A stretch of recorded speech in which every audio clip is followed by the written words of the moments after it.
आज की टॉपिक क्या है? Today's topic is computer definitions, introductions and characteristics.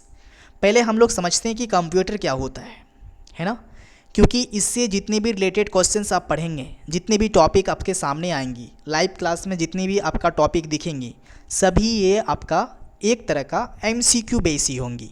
इसीलिए सभी को डिटेल के साथ पढ़ना, एक एक कीवर्ड्स को देखना बहुत ही इम्पोर्टेंस रोल बन जाता है यहाँ पे। देखिए, फर्स्ट नंबर हम लोग कंप्यूटर को समझते हैं। जो इंग्लिश मीडियम के स्टूडेंट हैं, है ना, तो उनके लिए यहाँ पे कंप्यूटर डेफिनेशन, इंट्रोडक्शन, कैरेक्टरिस्टिक जो है डाल दिया गया है, ठीक है। और जो हिंदी मीडियम के स्टूडेंट्स हैं उनके लिए भी डाल दिया गया है।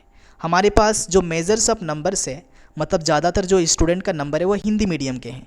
इसी वजह से हम लोग जो भी क्लास होंगी वो क्लास मोस्टली हम लोग कोशिश करेंगे, है ना, कि हिंदी में हो, क्योंकि हमारा जो है थोड़ा सा हिंदी वीकनेस है। तो हम कोशिश करेंगे कि आप सबको इंग्लिश के साथ साथ, हिंदी के साथ साथ इंग्लिश भी समझाया जाए, है ना। चलिए, कंप्यूटर एक इलेक्ट्रॉनिक मशीन है जो दिए गए निर्देशों मतलब क्या होता है, इंस्ट्रक्शन आधार पर डेटा को संग्रहित यानी स्टोर करता है और प्रोसेस करता है और पारदर्शी डिस्प्ले करती है। यानी कंप्यूटर क्या है, एक इलेक्ट्रॉनिक मशीन है। हम सब जानते हैं, शुरू से जब पढ़े हैं हम लोग 10th 12th जब पढ़ना स्टार्ट किए तो कंप्यूटर जरूर पढ़े स्टार्ट किए होंगे आप सब।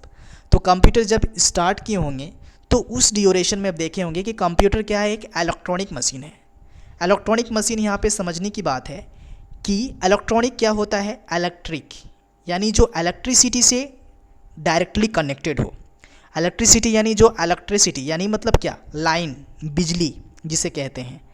जब कोई भी कंपोनेंट्स, है ना, डायरेक्टली हम लोग किसी बिजली से, यदि किसी करंट से या किसी इलेक्ट्रिसिटी से कनेक्टेड हो तो उसे कहते हैं इलेक्ट्रॉनिक मशीन। क्यों इलेक्ट्रॉनिक मशीन कहते हैं? क्योंकि हमारा कंप्यूटर जो है ना बिना बिजली का चल नहीं सकता है। आज जो कंप्यूटर, यदि आज आप देख रहे हैं, आपके सामने जो स्क्रीन दिख रहा है, आपके सामने जो आपका प्रेजेंटेशन दिख रहा है, ये प्रेजेंटेशन जो है ना एक तरह का कंप्यूटर में दिख रहा है। तो ये कंप्यूटर के माध्यम से आप लोग को पढ़ाया जा रहा है। तो कंप्यूटर किससे चल रही है, इलेक्ट्रॉनिक से चल रही है, इलेक्ट्रिक से चल रही है, इसीलिए क्या है, एक इलेक्ट्रॉनिक मशीन है। और इसका काम क्या होता है कि आप जो कंप्यूटर में निर्देश देते हैं, यानी जो इंस्ट्रक्शन देते हैं, आपके द्वारा वो निर्देश को ले करके डेटा को प्रोसेस करता है और आपके डेटा को स्टोर करके प्रोसेस करके जो भी आप आउटपुट चाहते हैं वो आउटपुट प्रोवाइड करता है। समझ में आ गया? ये कंप्यूटर का डेफिनेशन था। इसका सबसे सिंपल सी यदि हम सब एग्जांपल देखें तो हमारा मोबाइल फ़ोन, मोबाइल फ़ोन मेरा क्या है, एक तरह का मिनी कंप्यूटर है। क्या है? Mini computer. जब हम अपने मोबाइल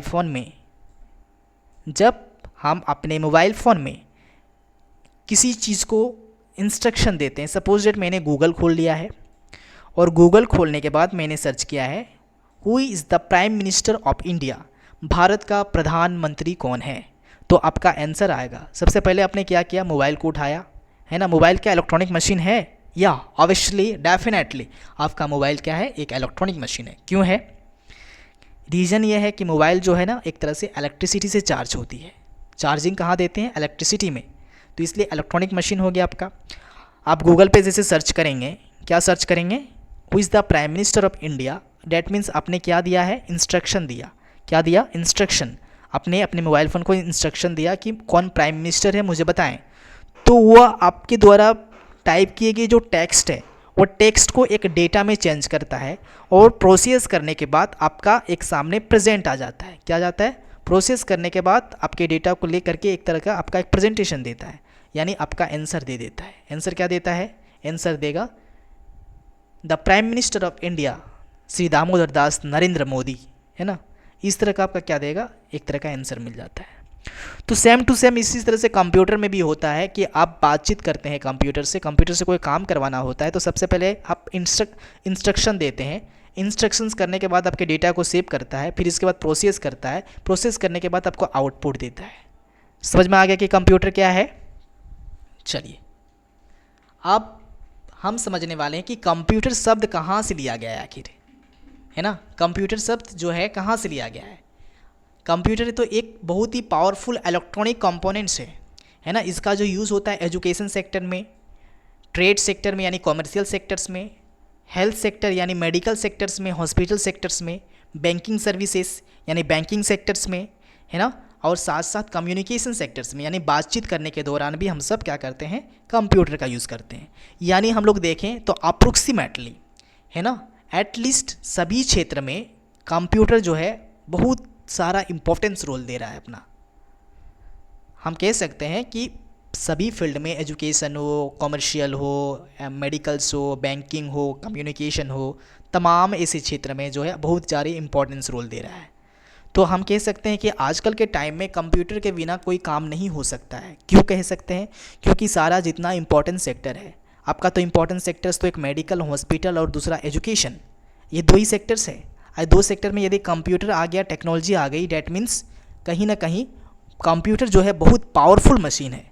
यानी हमें कंप्यूटर के बारे में जानना, कंप्यूटर को पढ़ना, कंप्यूटर आईटी को समझना, आईटी इंफॉर्मेशन को समझना, है ना, इंफॉर्मेशन टेक्नोलॉजी को समझना बहुत ही इम्पोर्टेंस है आज के टाइम में। आज के टाइम में बहुत इंपॉर्टेंस है कि आप टेक्नोलॉजी से पढ़ रहे हैं, है ना, डिजिटल से जान रहे हैं, डिजिटल को समझ रहे हैं। मोबाइल आपके पास है, कंप्यूटर आपके पास है, लैपटॉप आपके पास है ना, इसकी गतिविधियों को समझ रहे हैं आप, मोबाइल चलाना जान रहे हैं, मोबाइल में व्हाट्सएप, इंस्टाग्राम, ट्विटर, यूट्यूब्स को पूरी तरह से हैंडलिंग करना जा रहे हैं। तो ये सारी चीज़ें आपके पास एक स्किल्स है। ये मत सोचिएगा कि यदि हमारे मोबाइल है, यदि मोबाइल हम चला रहे हैं बहुत ज़्यादा, तो इसका एक तरह से बहुत ज़्यादा यूज एक एडिक्टेड हो सकती है। बट यदि आप कंप्यूटर को, मोबाइल फ़ोन को यदि सही से इस्तेमाल कर रहे हैं अपने लाइफ में, तो आप बहुत आगे जा सकते हैं। क्योंकि आज के टाइम में डिजिटल वर्ल्ड में, इस मॉडर्नाइजेशन वर्ल्ड में बहुत इंपॉर्टेंस रोल दे रहा है कंप्यूटर। तो कंप्यूटर को जानना, कंप्यूटर के नॉलेज को लेना बहुत इंपॉर्टेंस है आज। क्योंकि कंप्यूटर को यदि आप जान गए तो तमाम प्रकार के कामों को 2 सेकंडों में कर सकते हैं। क्योंकि कंप्यूटर तेज़ होता है, स्मार्टली होता है, टाइम बचाता है ना, और सटीक और एक्यूरेसी आंसर देता है।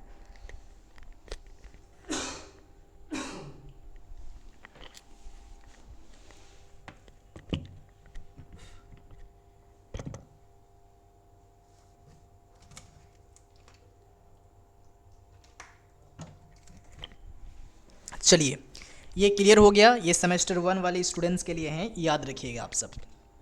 आप देखने वाले हैं कि आखिर कंप्यूटर की कैरेक्टरिस्टिक्स क्या है। कैरेक्टरिस्टिक्स मतलब समझते हैं विशेषताएं। जिस तरह से हम है ना, यदि आप स्टूडेंट हैं तो आपकी कोई विशेषताएं होंगी। जिस तरह से आप हैं, सपोज डेट हम नाम ले लेते हैं राहुल, है ना, निखिल, जो भी स्टूडेंट हैं, या फिर हम कहें आशा, ये कह सकते हैं दीपिका, है ना, एनीबॉडी, कोई भी। तो इसमें एग्जाम्पल लेते हैं कि एक स्टूडेंट का एक बैड कैरेक्टरिस्टिक रहता है और एक गुड कैरेक्टरिस्टिक रहता है। यानी कोई स्टूडेंट है, यदि वो अच्छा है पढ़ने लिखने में, है ना, स्टूडेंट होगा तो हम लोग क्या कह सकते हैं कि स्टूडेंट होगा तो उसके पास एक तरह का नॉलेज होगा। यदि वो स्टूडेंट है तो इसके पास बातचीत करने की कला होंगी, लोगों से किस तरह से बातचीत करना है, लोगों से किस तरह से मिलना है, किस तरह से हैंडशेक करना है, किस तरह से कम्युनिकेशन करना है, किस तरह से कम्युनिकेट करना है, क्योंकि उसको पता है, क्योंकि पढ़ा है। ठीक, ये स्टूडेंट है तो पढ़ने लिखने में थोड़ा तेज़ी होगा, तो हर चीज़ों को ये समझ सकता है, बोर्ड में लिखा क्या है ना, इसका क्या इन्फॉर्मेशन दे रहा है, कौन सी ऐसी नॉलेज दे रही है। तो इसके पास एक कैरेक्टरिस्टिक्स है ना, ये किसी बात को अच्छा से समझेगा, किसी को रिस्पेक्ट देगा, है ना, किसी के साथ बदतमीजी बिहेव नहीं करेगा, क्योंकि इसको पता है कि क्या होता है ना। एक तरह का जो स्टूडेंट्स के पास जो बिहेव होनी चाहिए, है ना, काइंडनेस होनी चाहिए, उनके बिहेव कैसी होना चाहिए, एक रिस्पेक्टेबल बिहेव होना चाहिए, क्योंकि इसके पास कैरेक्टरिस्टिक्स हैं। ठीक है, काम को स्पीड करना चाहिए, टाइम से चलनी चाहिए, टाइम से उठनी चाहिए, रूटीन में चलना चाहिए। तो इस तरह का एक स्टूडेंट का कैरेक्टरिस्टिक रहता है ना। तो सेम टू सेम सिमिलर हमारा कंप्यूटर का भी एक तरह का क्या है कैरेक्टरिस्टिक्स, इसी को कहते हैं फीचर्स। तो आज देखेंगे कि आखिर कंप्यूटर्स की फीचर्स क्या क्या है, आखिर कंप्यूटर से क्या क्या हम लोग कर सकते हैं, कंप्यूटर्स में क्या ऐसा खूबी है जो कामों को आराम से कर सकता है। तो फर्स्ट नंबर हम लोग देखने वाले हैं स्पीड। क्या है? स्पीड। कंप्यूटर जो है आदमी के तुलना में, ह्यूमन बींग्स ऑफ कंपैरिजन, ये स्पीड काम कर सकता है।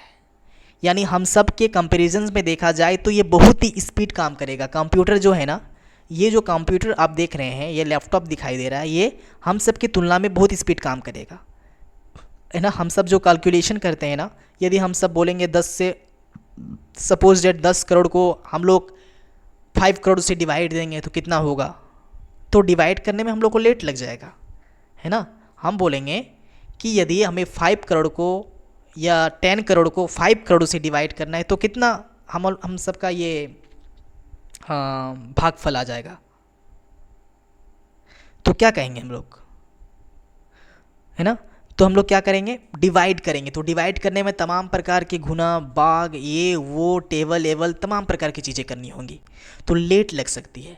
लेकिन इसी काम को यदि आप कंप्यूटर को दीजिएगा तो ये कंप्यूटर जो है ना 2 सेकंड में इसका आंसर जो आउटपुट आपको फेंक के देगा, यानी 2 चुटकियों में, ये 2 सेकंडों में आपके काम को कंप्लीट कर देगा, ठीक है।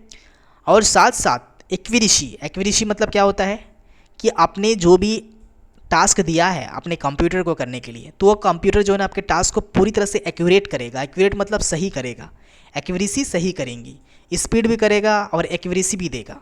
यानी एक तरह से आपका स्पीड काम करता है और सटीकता तरह काम करता है, सटीक आंसर देता है। कंसिस्टेंसी मतलब लगातार, आप जितना कंप्यूटर को जितना क्वेश्चन पूछेंगे उतना आपको आंसर देगा, है ना। लगातार क्वेश्चन पूछते जाइए, लगातार आप टास्क करने के लिए आप दे दीजिए, वो आपका काम को पूरी तरह से फुल्ली करेगा वो, ठीक है। लॉजिकली, यानी आप यदि किसी क्वेश्चन को दिए हैं बनाने के लिए, सपोज डेट आपने दिया है कि हमें 22 को 33 से डिवाइड करें, तो 23 को 22 से या 22 को 23 से डिवाइड करेगा तो वो एक तरह से लॉजिकली सोचेगा। लॉजिकली मतलब एक तरह का मल्टीपल भी करेगा, मल्टीप्लाई भी करेगा, जो भी आपका टेबल है वो टेबल भी आपका वो स्टडी करेगा, टेबल भी वो काउंट करेगा, है ना। कितना ज़्यादा प्लस करना है, कितना माइनस करना है, क्या करना है, ये सारा चीज़ें जो है ना एक तरह का लॉजिकली काम करता है। तो एक तरह से ये लॉजिकफुल है, यानी लॉजिकली सोचता भी है, ठीक है। दूसरा है रिलायबिलिटी मतलब ये आराम से काम करता है। रिलायबिलिटी मतलब क्या होता है, आराम से काम करता है।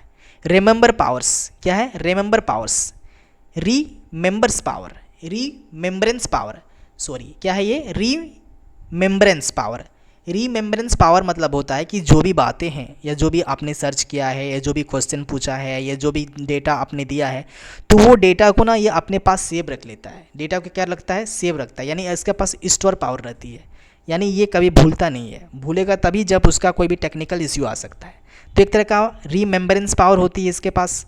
हम जो चीज़ें याद नहीं रख सकते हैं, 1 साल की चीज़ें को भूल सकते हैं, ये आराम से ये 2 साल की चीज़ों को भी नहीं भूलेगा, ये अपने डेटा को सेव रख देगा, ठीक है। ऑटोमोशन, ये आपके काम को ऑटोमोशन मतलब ऑटोमेटिक कर सकता है। ऑटोमेटिक मतलब यदि आप अपने इस काम को दे दिया तो ऑटोमेटिक आपके काम को पूरी तरह से कंप्लीट भी कर सकता है। आज ऑटोमेशन जो है आर्टिफिशियल इंटेलिजेंस में बहुत सारी इंपॉर्टेंस रोल दे रहा है ना। आर्टिफिशियल इंटेलिजेंस जो काम कर रहा है वो ऑटोमेशन पे काम कर रहा है, यानी कंप्लीटली आपका ऑटोमेटिक कर रहा है। जिस तरह से हम यदि अपने लैपटॉप में, मोबाइल फ़ोन में यदि किसी टाइप का कोई भी वीडियो चला दे तो वीडियो चलते रहेगा, ये बंद नहीं होगा, है ना। यदि कोई टास्क करने दे तो टास्क ऑटोमेटिक कर देंगी। वर्जिलिटी क्या होता है, तमाम प्रकार को कर सकता है, मल्टीपल टास्किंग कर सकता है ये, है ना। यदि ऐसा नहीं कि एक काम को दिए तो एक ही काम को करेगा, नहीं। हम लोग कंप्यूटर में, लैपटॉप में एक से अधिक कामों को एक बार में कर सकते हैं, एक टाइम में मल्टीपल वर्क कर सकते हैं। तो इतना समझ में आ रहा है कि देखिए स्पीड भी है, एक्यूरेसी भी है, कंसिस्टेंसी भी है, लॉजिकफुल भी है, रिलायबिलिटी भी है, रीमेंबरेंस पावर भी है, ऑटोमोशंस भी है और वर्जिलिटी भी है। मतलब इतना ज़्यादा कैरेक्टरिस्टिक्स है। देखिए यहाँ पे दिया हुआ है, गति यानी स्पीड, कोई भी काम को स्पीड से कर सकता है, काम को सटीकता से कर सकता है ना। ऑटोमेशन, एक बार प्रोग्राम देने पर अपने बार जो भी आप एक बार देते हैं इंस्ट्रक्शन, वो इंस्ट्रक्शंस को बार बार नहीं लेता है ना। वर्जिलिटी, शिक्षा, व्यापार, विज्ञान आदि हर क्षेत्र में उपयोग होता है। आज देखेंगे कंप्यूटर क्या है, एक वर्जिलिटी है। वर्जिलिटी मतलब क्या है, हर सेक्टर्स में कंप्यूटर यूज़ हो रहा है। एजुकेशन हो, कॉमर्शियल हो, ट्रेड हो, साइंस हो, मेडिकल हो, एजुकेशन हो, मतलब तमाम सेक्टर्स में इसका यूज़ हो रहा है, etcetera. Educations, medicals, trades, science, artificial intelligence, हर जगह। भंडारण, ये डेटा को आराम से स्टोर कर रख सकता है, इंटरनेट द्वारा पूरी दुनिया से जोड़ सकता है। और कनेक्टिविटी का भी काम करता है, आप कंप्यूटर से तमाम लोगों के साथ जुड़ सकते हैं। यानी हम कह सकते हैं कि कंप्यूटर एक शक्तिशाली, यानी डैट मीन्स क्या है, बहुत ही पावरफुल इलेक्ट्रॉनिक मशीन है, बहुत ही पावरफुल मल्टीपल, है ना, बहुत ही पावरफुल वर्जिलिटी कंपोनेंट्स है, बहुत ही पावरफुल वर्जिलिटी कंपोनेंट्स है जो मानव जीवन को बहुत ही रफ्तार देता है, तेज़ बनाता है, प्रभावी करता है और आज हर क्षेत्र में प्रगति के लिए बहुत ही अनिवार्य है। किसी भी सेक्टर्स में यदि आज डेवलप करनी हो तो कंप्यूटर बहुत ही मस्ट इम्पॉर्टेंट है। आज देख लीजिए सरकार जो है हमारा कंप्यूटर से रिलेटेड, टेक्नोलॉजी से रिलेटेड तमाम प्रकार की आपका स्कीम्स ला रहा है, प्रोजेक्ट ला रहा है, जिस तरह से digital India, make in India, ये क्या है, सब आपका क्या है, सागरमाला, ये सब आपका क्या है, एक तरह का डिजिटल को बढ़ाने के लिए किया जा रहा है और हर चीज़ डिजिटलाइज कर रहा है। क्योंकि सरकार हर तरह से, अब देखेंगे एक इन्फॉर्मेशन को लेने के लिए हमें लेटर लिखना होता था, लेकिन आज एक इन्फॉर्मेशन को लिखने के लिए नहीं, बल्कि सिर्फ एक पास कंप्यूटर होना चाहिए, एक मोबाइल होना चाहिए, एक टीवी होना चाहिए, बस वहाँ पे बैठ जाइए, आपको तमाम प्रकार के न्यूज़ आपको मिल जाएंगे। यानी 2 सेकंडों में आप आराम से कोई भी काम को सुन सकते हैं, कर सकते हैं, समझ सकते हैं। समझ में आ गया आप सभी को? चलिए, सभी को थैंक यू और धन्यवाद। आज तो सबसे ईजी क्लासेस थी, कंप्यूटर का इंट्रोडक्शंस, डेफिनेशंस, एंड कैरेक्टरिस्टिक्स। समझ में आ गया? चलिए, कोई भी डाउट हो तो आप सब पूछें। कल हम सब का जो क्लास होंगी इसी का होंगी, लेकिन कल का जो है आपका MCQ प्रैक्टिस होंगी। देखिए, क्लास का टाइमिंग आप सबका जो है वो कितना बजे है, वो 7 बजे है। शाम 7 बजे क्लास आपका स्टार्ट हो जाएंगी। 7 बजे जैसे ही स्टार्ट होंगी क्लास, आपका 7:35 तक कंप्लीट कर दिए जाएंगी। मतलब आपका कम से कम आधा घंटा क्लास चल सकती है, 35 मिनट क्लास चल सकती है। और ये क्लास कंप्लीट हो जाने के बाद ठीक कल जो है इसका MCQ प्रैक्टिस करवाया जाएगा। आप सबको क्या करवाया जाएगा? MCQ practice. तो क्लास कैसे चलेंगी? पहला लेसन कंप्लीट, पहला लेसन का सेकंड क्लास में आपका MCQ प्रैक्टिस, फिर आप खुद से टेस्ट सीरीज़ देंगे। टेस्ट सीरीज़ देंगे तो आपका नाम वहाँ पे आएगा, आपका स्कोर बनेगा।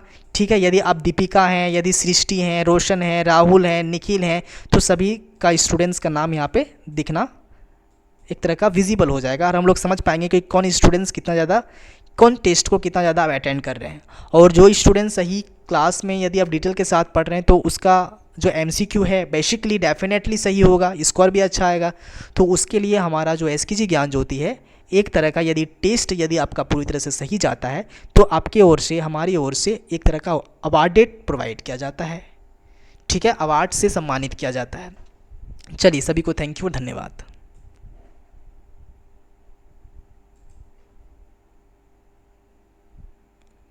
चलिए।